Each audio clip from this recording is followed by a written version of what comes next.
Hello，大家好，我们来看一下这个 Farmfetch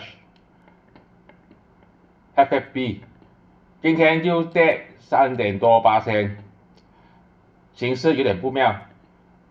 在这边1.50左右，很多套牢盘；往下掉的时候，1.30的时候，很多人去接刀，最后被套。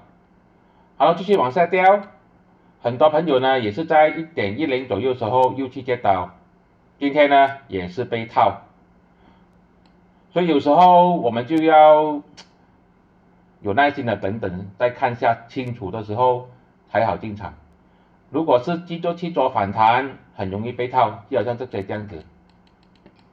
现在呢也是一样，之前我讲过，它的筹码阻力线是1.15，没有站上去筹码阻力线的话，都不要进场，很容易被套。